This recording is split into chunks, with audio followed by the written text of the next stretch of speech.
Gas ಅಂತ ನೋಡಿ ನಮ್ಮ ಡಿವೈಸ್ ಹಾಕ್ತಾ ಇದ್ದೀನಿ ನೋಡಿ 100% ಸೇಫ್ಟಿ ಸರ್. ಯಾವುದೇ ಕಾರಣಕ್ಕೂ ಲೀಕೇಜ್ ಆಗಲ್ಲ. ನೋಡಿ ಗ್ಯಾಸ್ ಅಂತ ಆಟೋಮೆಟಿಕ್ ಹಾಕೋದು ಸಿಲಿಂಡ್ರಿಂದ ಗ್ಯಾಸೇ ಹೊರಗೆ. ಹೆಣ್ಮಕ್ಳು ಎಲ್ಲರಿಗೂ ಒಂದು ಭಯ ಇರುತ್ತೆ, ಅದು ಗ್ಯಾಸ್ ಸಿಲಿಂಡರ್ ಭಯ. ಇನ್ನೊಂದು ಟೆನ್ಷನ್ ಕೂಡ ಇರುತ್ತೆ, ಗ್ಯಾಸನ್ನು ಆಫ್ ಮಾಡಿದೀವೋ ಅಥವಾ ಆನಲ್ಲೇ ಇದೆಯೋ, ಎಲ್ಲಾದರೂ ಹೊರಗಡೆ ಹೋದ್ರೂ ಸಾಕು ಈ ಒಂದು ಟೆನ್ಷನ್ ಅವ್ರನ್ನ ಹೊತ್ಕೊಂಡೇ ಹೋಗಿರ್ತಾರೆ. ಒಂದು ಫಂಕ್ಷನ್ ಅಟೆಂಡ್ ಮಾಡ್ತಾ ಇದ್ರು ಕೂಡ ಅಯ್ಯೋ ಮನೇಲಿ ಗ್ಯಾಸ್ ಆಫ್ ಮಾಡಿದೀನೋ ಇಲ್ವೋ, ಏನಾದರೂ ಸಮಸ್ಯೆ ಆಗ್ಬೋದು ಅನ್ನುವ ಟೆನ್ಷನ್ ಇದ್ದೇ ಇರುತ್ತೆ. ಜೊತೆಗೆ ನಾರ್ಮಲ್ ಆಗಿ ಹೆಣ್ಮಕ್ಳು ಈ ಒಂದು ಗ್ಯಾಸ್ನಿಂದ ದೂರ ಇರೋದಕ್ಕೆ ಇಷ್ಟಪಡ್ತಾರೆ. ಪ್ರತಿನಿತ್ಯ ಅಡುಗೆ ಮಾಡ್ತಿದ್ರು ಕೂಡ ಗ್ಯಾಸ್ನಿಂದ ದೂರ ಇರೋದಕ್ಕೆ ಇಷ್ಟಪಡ್ತಾರೆ. ಆದರೆ ನೀವು ಗ್ಯಾಸ್ನಿಂದ ದೂರ ಇರ್ತಾ ಇದ್ದು ಅಯ್ಯೋ ಗ್ಯಾಸ್ ಅಂದರೆ ಸೇಫ್ಟಿ ಇರಲ್ಲ ಅಂದ್ಕೊಳ್ತಿದ್ರೆ, ಗ್ಯಾಸ್ ಸೇಫ್ಟಿ ಡಿವೈಸ್ ಒಂದು ಬಂದಿದೆ.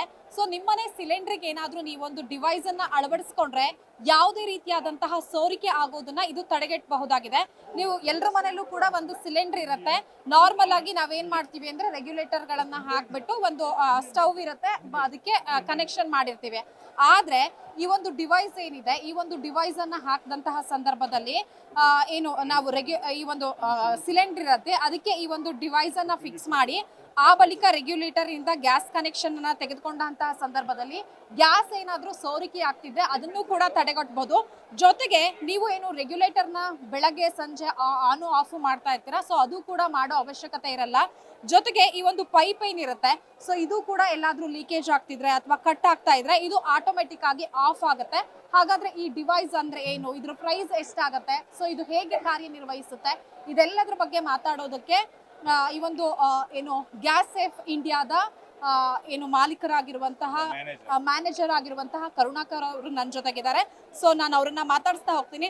ಸರ್, ಎಲ್ರಿಗೂ ಸಿಲಿಂಡರ್ ಅಂದ್ರೆ ತುಂಬಾನೇ ಭಯ ಇರುತ್ತೆ. ಯಾವುದೇ ಫಂಕ್ಷನ್ಗೆ ಹೋದ್ರು ಅಯ್ಯೋ ಮನೇಲಿ ಆಫ್ ಮಾಡಿ ಬಂದಿದೀವೋ ಇಲ್ವೋ ಅನ್ನೋ ಟೆನ್ಷನ್ ಅಲ್ಲೇ ಇರ್ತಾರೆ.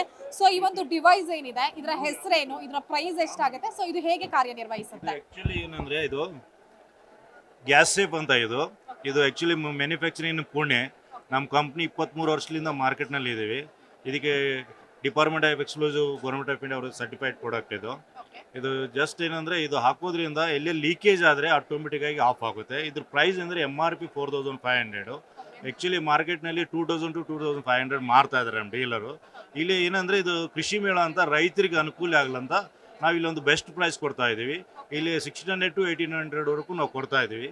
ಹೌದೇ ಸರ್, ಇದು ಎಷ್ಟು ದಿನ ನಾವು ಅಂದ್ರೆ ಯೂಸ್ ಮಾಡಬಹುದು? ಈ ಒಂದು ಡಿವೈಸ್ ನ ಪರ್ಚೇಸ್ ಮಾಡಿದ್ರೆ ಎಷ್ಟು ವರ್ಷದವರೆಗೆ ಯೂಸ್ ಮಾಡಬಹುದು? ಮತ್ತೆ ಏನಾದ್ರೂ ವಾರಂಟಿ ಆ ತರ ಏನಾದ್ರೂ ಗ್ಯಾರಂಟಿ ಇದೆ? ಇದು 3 years ರಿಪ್ಲೇಸ್ಮೆಂಟ್ ವಾರಂಟಿ ಇದೆ. ಇದು ರಿಪೇರಿ ಮಾಡ್ಲಿಕ್ಕೆ ಬರಲ್ಲ. 3 years ಅಲ್ಲಿ ಏನಾದರೂ ಆದರೆ ಕಂಪ್ನಿ ಫ್ರೀ ರಿಪ್ಲೇಸ್ಮೆಂಟ್ ಕೊಡುತ್ತೆ. ಇದ್ರ ಲೈಫ್ ಈಸ್ 30 years, 30 ವರ್ಷ ಲೈಫ್ ಬರುತ್ತೆ.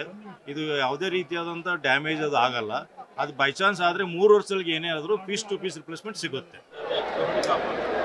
ಆನ್ ಇದೆ, ಒಂದ್ಸರಿ ಈಗ ಪೈಪ್ ಹೊರಗಡೆ ಬರುತ್ತೆ ನೋಡಿ, ಎಣ್ಣೆ ಜಿಟಿ ಲೂಸ್ ಆಗಿ ಹೊರಗಡೆ ಬರುತ್ತೆ. ಅದರ ಆನ್ ಸಿಸ್ಟಮ್ ಅಲ್ಲಿ ಪೈಪ್ ಏನಾದರೂ ಇದು ಹೊರಗಡೆ ಬಂದರೆ ನೋಡಿ ಗ್ಯಾಸ್ ಸಪ್ಲೈ ಆಟೋಮೆಟಿಕ್ ಆಫ್ ಆಗುತ್ತೆ. ಅಷ್ಟೇ ಅಲ್ಲ, ನಾವು ಯೂಸ್ ಮಾಡ್ತಾ ಪೈಪಲ್ಲಿ ರಿಂಕಲ್ಸ್ ಬರ್ತೀವಿ ನೋಡಿ, ರಿಂಕಲ್ಸ್ ಬರ್ಬೋದು, ಇಲಿ ಕಚ್ಬೋದು. ಅದರ ಆನ್ ಸಿಸ್ಟಮ್ ಅಲ್ಲಿ ಪೈಪಲ್ಲಿ ಏನಾದರೂ ಈ ಥರ ಲೀಕೇಜಸ್ ಅಂದರೆ ನೋಡಿ ಗ್ಯಾಸ್ ಸಪ್ಲೈ ಆಟೋಮೆಟಿಕ್ ಆಫ್ ಆಗುತ್ತೆ. ಈಗ ಪೈಪ್ ಲೀಕೇಜ್ ನೋಡಿದ್ರೆ ಒಂದ್ಸಲ ರೆಗ್ಯುಲೇಟರ್ ಲೀಕೇಜ್ ಆಗ್ಬೋದು, ರೆಗ್ಯುಲೇಟರ್ ಫೇಲ್ಯೂರ್ ಆಗ್ಬೋದು. ನೋಡಿ ಆನ್ ಸಿಸ್ಟಮಲ್ಲಿ ನಾನು ರೆಗ್ಯುಲೇಟರ್ ಹೊರಗಡೆ ತೆಗಿತಾ ಇದ್ದೀನಿ ನೋಡಿ, ಸಿಲಿಂಡ್ರಿಂದ ಗ್ಯಾಸೇ ಹೊರಬರ್ತದೆ. ಎಲ್ಲಕ್ಕಿಂತ ಮುಖ್ಯವಾಗಿ ಸಿಲಿಂಡರ್ ಒಂದು ರಬ್ಬರ್ ವಾಯ್ಸರ್ ಬರ್ತದೆ ನೋಡಿ. ಈ ವಾಯ್ಸರ್ದು ಭಾಳಷ್ಟು ಲೀಕೇಜ್ ಆಗ್ತಾ ಇರ್ತದೆ. ನೀವು ರೆಗ್ಯುಲೇಟರ್ ಹಾಕಿದ ತಕ್ಷಣ ಸ್ಮೆಲ್ ಬರೋದು, ಲೀಕೇಜ್ ಆಗೋದು ಆಗ್ತಾ ಇರ್ತದೆ ನೋಡಿ. ನಾವು ವಾಯ್ಸರ್ನ ಹೊರಗಡೆ ತೆಗಿತೀನಿ. ಆ ಟೈಮಲ್ಲಿ ನಾವು ನಾರ್ಮಲ್ ರೆಗ್ಯುಲೇಟರ್ ಹಾಕಿದ್ರೆ ನೋಡಿ ಈ ಥರ ಲೀಕೇಜ್ ಆಗ್ತಾ ಇದೆ. ಮುಖ್ಯ ನೋಡಿ ನಮ್ಮ ಡಿವೈಸ್ ಹಾಕ್ತಾ ಇದ್ದೀನಿ ನೋಡಿ 100% ಸೇಫ್ಟಿ ಸರ್. ಯಾವುದೇ ಕಾರಣಕ್ಕೂ ಲೀಕೇಜ್ ಆಗಲ್ಲ. ಆ ಟೈಮಲ್ಲಿ ನೋಡಿ ನಾರ್ಮಲ್ ರೆಗ್ಯುಲೇಟರ್ ನಮ್ಮ ಡಿವೈಸ್ ಇದ್ದಾಗ ವಿತೌಟ್ ವಾಯ್ಸರ್, ಸಿಲಿಂಡರ್ ವಾಯ್ಸರೇ ಇಲ್ಲ, ನೀವು ಒಲೆ ಸ್ಟಾರ್ಟ್ ಮಾಡಿ ಅಡುಗೆನೂ ಮಾಡ್ಕೋಬೋದು. ಆ ಟೈಮಲ್ಲಿ ನಾವು ಪೈಪಿನಿಂದ ರಿಮೂವ್ ಆಯಿತು, ಕಟ್ ಆಯಿತು, ಹೋಲ್ ಆಯಿತು ನೋಡಿ ಗ್ಯಾಸ್ ಆಟೋಮೆಟಿಕ್ ಆಗೋದು. ಇದು 3 ವರ್ಷ ರಿಪ್ಲೇಸ್ಮೆಂಟ್ ವಾರಂಟಿ ಇದೆ, 30 ವರ್ಷ ಲೈಫ್ ಇದೆ. 3 ವರ್ಷದಲ್ಲಿ ಏನಾದರೂ ಪ್ರಾಬ್ಲಮ್ ಆದರೆ ನಿಮಗೆ ಪೀಸ್ ಟು ಪೀಸ್ ರಿಪ್ಲೇಸ್ಮೆಂಟ್ ಸಿಗುತ್ತೆ. ನಿಮ್ಮ ಮನೇಲಿ ಒಂದು HP ಇಂಡಿಯನ್ ಭಾರತ್ 3 ಸಿಲಿಂಡರ್ ಹಾಕೋಬೋದು. ಸಿಲಿಂಡರ್ ಏನಾದರೂ ಎಕ್ಸ್ಟೆನ್ಸ್ ಆದರೆ ಇದಕ್ಕೆ 15 ಕೋಟಿ ರೂಪಾಯಿ ಇನ್ಸೂರೆನ್ಸ್ ಕವರೇಜ್ ಇದೆ. ಇದು ಮೀಟ್ರ್ ಇದೆ ನೋಡಿ, ಸಿಲಿಂಡರ್ ಎಷ್ಟು ಗ್ಯಾಸ್ ಇದೆ ಎಷ್ಟು ಎಲ್ಲ ಗೊತ್ತಾಗುತ್ತೆ. ಇದೇ ಬಗ್ಗೆ ರೊಟೇಟ್ ಆಗ್ತಾ ಇರ್ತದೆ. ಜಸ್ಟ್ ಈ ಪೋರ್ಷನಲ್ಲಿ ಹೋಗ್ಬೋದು, ಫುಲ್ಲಿದ್ರೆ ಮೇಲೆ ಬರುತ್ತೆ, ಖಾಲಿ ಆಗ್ತದೆ ಕಡೆ ಬರ್ತಾ ಇರ್ತದೆ. ಜಸ್ಟ್ ನೀವು ರೆಗ್ಯುಲೇಟರ್ ಹಾಕಿದ್ರೆ ಅದೇ ಹಾಕಿ ಆನ್ ಮಾಡಿ, ಮೇನ್ ರೆಗ್ಯುಲೇಟರ್ ಹಾಕಿ ಆನ್ ಮಾಡಿ ನೋಡಿ, ಎರಡೂ ಆನ್ ಇದೆ, ಮೊದಲೇ ಸ್ಟಾರ್ಟ್ ಆಗಿದೆ. ಅದು ಫಸ್ಟ್ ಟೈಮ್ ಗ್ಯಾಸ್ ಸಪ್ಲೈ ಆಗಿದೆ. ಆನ್ಲೈನ್ ಅಲ್ಲೂ ಅವೈಲೇಬಲ್ ಇದೆಯಾ ಹೇಗೆ ಸರ್? ನಮ್ಮ ಪ್ರಾಡಕ್ಟ್ ಆನ್ಲೈನ್ ನಲ್ಲಿ ಪ್ರಾಡಕ್ಟ್ ಇಲ್ಲ. ಓಕೆ, ಬೇರೆ ಕಂಪ್ನೀಸ್ ಇದೆ ಆದರೆ ನಮ್ಮ ಪ್ರಾಡಕ್ಟ್ ಇಲ್ಲ. ನಾವು ಯಾಕಂದ್ರೆ ನಾವು ಕ್ಲಿಯರ್ ಆಗಿ ಇದ್ರ ಮೇಲೆ ಬರೆದಿದ್ದೀವಿ ನಾಟ್ ಫಾರ್ ಆನ್ಲೈನ್ ಸೇಲ್ ಅಂತ. ಯಾರೇ ಆದರೂ ಆನ್ಲೈನಲ್ಲಿ ಪರ್ಚೇಸ್ ಮಾಡಿದರೆ ನಮ್ಮ ಕಂಪ್ನಿ ಏನು ಹೇಳುತ್ತೆ ಅಂದರೆ ಇದಕ್ಕೆ ಇನ್ಸೂರೆನ್ಸು ಮತ್ತು ವಾರಂಟಿ ಏನಿದೆಯಲ್ಲ ಅದು ಇದು ಅಪ್ಲಿಕೇಬಲ್ ಆಗಲ್ಲ ಅಂತ ಹೇಳ್ತೀವಿ ನಾವು. ಈಗ ಅಂದ್ರೆ ಇಲ್ಲಿ ಬಂದು ಪರ್ಚೇಸ್ ಮಾಡಬಹುದು, ಅದ್ರ ಜೊತೆಗೆ ಬೇರೆ ಕಡೆ ಎಲ್ಲಾದ್ರೂ ಪರ್ಚೇಸ್ ಮಾಡಬಹುದು ಎಲ್ಲಿ? ಎಲ್ಲ ಕಡೆ ನಮ್ದು ಡೀಲರ್ ನೆಟ್ವರ್ಕ್ ಇದೆ. ಆಲ್ ಡಿಸ್ಟ್ರಿಕ್ಸ್ ಅಲ್ಲಿ ತಾಲೂಕು ಲೆವೆಲ್ ಡೀಲರ್ಸ್ ಇದ್ದಾರೆ. ಅವರ ಡೆಮೋನ್ಸ್ಟ್ರೇಷನ್ ಮಾಡಿ ಮನೆ ಮನೆಗೆ ಹೋಗಿ ಮಾರ್ತಾ ಇದ್ದಾರೆ. ಆದರೆ ಏನೇ ಆದರೂ ನಮ್ಮ ಗ್ಯಾಸ್ ಸೇಫ್ ಅಂತ ಈ ಕಲರ್ ಪ್ರಾಡಕ್ಟ್ ಇದೆ ನೋಡಿ, ಇದನ್ನ ಮಾತ್ರ ಪರ್ಚೇಸ್ ಮಾಡಿ. ಆನ್ಲೈನಲ್ಲಿ ನಮ್ಮ ಪ್ರಾಡಕ್ಟ್ ಕಾಣುತ್ತೆ, ಆದ್ರೆ ಪರ್ಚೇಸ್ ಮಾಡಿದ್ರೆ ನಮ್ಮ ಪ್ರಾಡಕ್ಟ್ ಅಲ್ಲ ಅದು. ಯಾಕಂದ್ರೆ ಕಂಪ್ನಿನೇ ಕ್ಲಿಯರ್ ಆಗಿದೆ, ನಾವು ಆನ್ಲೈನಲ್ಲಿ ಸೇಲ್ ಮಾಡ್ತಾ ಇಲ್ಲ. ಸರ್, ಇದು ಹೇಗೆ ಕಾರ್ಯನಿರ್ವಹಿಸುತ್ತೆ ತೋರಿಸ್ಬೋದಾ ಒಂದ್ಸಲ? ಇದು ಪ್ರೆಷರ್ ಬೇಸ್ ಮೇಲೆ ವರ್ಕ್ ಆಗುತ್ತೆ. ಜಸ್ಟ್ ನೋಡಿ, ನೀವು ಯಾವುದೇ ಸಿಲಿಂಡರ್ ನಿಮ್ಮ ಮನೆಯಲ್ಲಿ ಇರಲಿ, HP ಇಂಡಿಯನ್ ಭಾರತ್ 3 ಸಿಲಿಂಡರ್ ಬರುತ್ತೆ. ಅದಕ್ಕೆ ನೀವು ಎಲ್ಲದಕ್ಕೂ ಸೆಟ್ ಆಗುತ್ತೆ. ಇದು ವಾಲ್ ಡೈಮೆನ್ಷನ್ ಸೇಮ್ ಇರುತ್ತೆ. ನೀವು ರೆಗ್ಯುಲೇಟರ್ ಯಾವ ಥರ ಫಿಕ್ಸ್ ಮಾಡ್ತೀರಾ ಅದೇ ಥರ ಫಿಕ್ಸ್ ಮಾಡಬೇಕು. ಇದನ್ನು ಆನ್ ಮಾಡಬೇಕು. ಮೇಲ್ಗಡೆ ನಿಮ್ಮ ಮನೆಯಲ್ಲಿ ರೆಗ್ಯುಲೇಟರ್ ಇರುತ್ತಲ್ಲ, HP ಇಂಡಿಯನ್ ಭಾರತ್ ಯಾವುದೇ ರೆಗ್ಯುಲೇಟರ್ ಇರಲಿ, ನೀವು ಮೇಲೆ ರೆಗ್ಯುಲೇಟರ್ನ ಫಿಕ್ಸ್ ಮಾಡಬೇಕು. ಇದನ್ನು ಆನ್ ಮಾಡಬೇಕು. ಈಗ ನೋಡಿ, ಈಗ ಎರಡೂ ಆನ್ ಇದೆ. ಒಲೆನೂ ಸ್ಟಾರ್ಟ್ ಇದ್ದಾಗ ಫಸ್ಟ್ ಟೈಮ್ ಎಲ್ಲ ಆನ್ ಇದ್ದಾಗ ಇಲ್ಲಿ ಗ್ಯಾಸ್ ಸಪ್ಲೈ ಇರಲ್ಲ.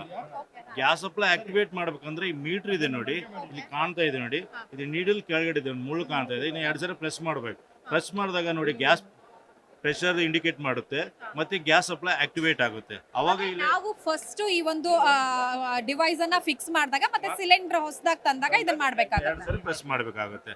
ಆನಂತರ ಏನಾಗುತ್ತೆ, ಒಲೆ ಕೆಲಸ ಆಯ್ತಾ, ನಮ್ದು ಅಡಿಗೆ ಕೆಲಸ ಇಲ್ಲಿ ಆಫ್ ಮಾಡಿ ಇಲ್ಲಿ ಆನ್ ಮಾಡಬೇಕು. ಡೈಲಿ ಇಲ್ಲಿ ಆನ್ ಆಫ್ ಮಾಡೋದು ಪ್ರೆಸ್ ಮಾಡೋ ಅವಶ್ಯಕತೆನೇ ಇಲ್ಲ.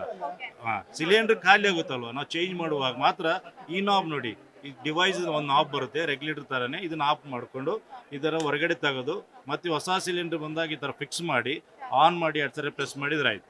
ನೋಡಿ, ಎಲ್ಲರೂ ಕಟ್ ಆಯಿತು, ಹೋಲ್ ಆಯಿತು, ರಿಮೂವ್ ಆಯಿತು ಅಂದ್ರೆ ಆಟೋಮೆಟಿಕ್ ಆಫ್ ಆಗುತ್ತೆ. ಈ ಸೋರಿಕೆ ಆಗ್ತಿದ್ರೆ ಅಥವಾ ಏನೋ ಕಟ್ ಆದ್ರೂ ಕೂಡ ಆಟೋಮೆಟಿಕ್ ಆಫ್ ಆಗುತ್ತೆ. ಆಟೋಮೆಟಿಕ್ ಆಫ್ ಆಗುತ್ತೆ. ಈಗ ನೋಡಿ, ಆನ್ ಸಿಸ್ಟಮ್ ಅಲ್ಲಿ ಈ ತರ ಪೈಪ್ ಏನಾದ್ರು ನೋಡಿ ಆನ್ ಇದೆ, ಈ ತರ ಪೈಪ್ ಏನಾದ್ರು ರಿಮೂವ್ ಆದ್ರೂ ನೀವು ಆಟೋಮೆಟಿಕ್ ಆಫ್ ಆಗುತ್ತೆ. ಅಥವಾ ಪೈಪಲ್ಲಿ ಏನಾದ್ರು ಯೂಸ್ ಮಾಡ್ತಾ ಮಾಡ್ತಾ ಪೈಪ್ ಒಂದು ಲೈಫ್ ಇರುತ್ತೆ, ಅದಕ್ಕಿಂತ ನಾವು ಹೆಚ್ಚಿಗೆ ಯೂಸ್ ಮಾಡಿದಾಗ ಪೈಪಲ್ಲಿ ರಿಂಕಲ್ಸ್ ಬರೋದು, ಇಲಿ ಕಚ್ಚೋದು ಆ ಥರ ಆಗುತ್ತೆ. ಅದರ ಆನ್ ಸಿಸ್ಟಮ್ನಲ್ಲಿ ಪೈಪಲ್ಲಿ ನೋಡಿ ಈ ಥರ ಏನಾದರೂ ಲೀಕೇಜಸ್ ಆದರೆ ನೋಡಿ ಆಟೋಮೆಟಿಕ್ ಆಫ್ ಆಗುತ್ತೆ. ನೋಡಿ ನೋಡಿ ಓಕೆ. ನೋಡಿದ್ರಲ್ಲ ವೀಕ್ಷಕರೇ, ನಿಮ್ಗೂ ಏನಾದ್ರು ಗ್ಯಾಸ್ ಅನ್ನ ಆಫ್ ಮಾಡಿದೀವೋ ಅಥವಾ ಆನ್ ಅಲ್ಲಿ ಇಟ್ಟಿದೀವೋ ಅನ್ನೋ ಕನ್ಫ್ಯೂಷನ್ ಇದ್ರೆ ಅಥವಾ ಗ್ಯಾಸ್ ಬಗ್ಗೆ ಸಿಲಿಂಡರ್ ಬಗ್ಗೆ ಭಯ ಇದ್ರೆ ಈ ಒಂದು ಡಿವೈಸ್ ಅನ್ನ ನಿಮ್ಮ ಸಿಲಿಂಡರ್ಗೆ ಫಿಕ್ಸ್ ಮಾಡ್ಕೋಬಹುದು. ಸೊ ಇದು ಆಟೋಮೆಟಿಕ್ ಆಗಿ ಏನು ಆಫ್ ಆಗುತ್ತೆ. ಸೊ ಹಾಗಾಗಿ ಯಾವುದೇ ರೀತಿಯಾದಂತಹ ಸಮಸ್ಯೆ ಆಗೋದಿಲ್ಲ. ಸೊ ಹಾಗಾಗಿ ನಿಮ್ಗೂ ಏನಾದ್ರೂ ಬೇಕು ಅಂದ್ರೆ ಇದನ್ನ ಪರ್ಚೇಸ್ ಮಾಡಬಹುದು. ಇದು ಕೂಡ ಕೃಷಿ ಮೇಳದಲ್ಲಿ ಲಭ್ಯವಿದೆ. ವಿಡಿಯೋ ಜರ್ನಲಿಸ್ಟ್ ಉಲ್ಲಾಸ್ ಜೊತೆ ವೀಣಾ ಸಿದ್ದಾಪುರ್, ಕರ್ನಾಟಕ ಟಿವಿ, ಬೆಂಗಳೂರು.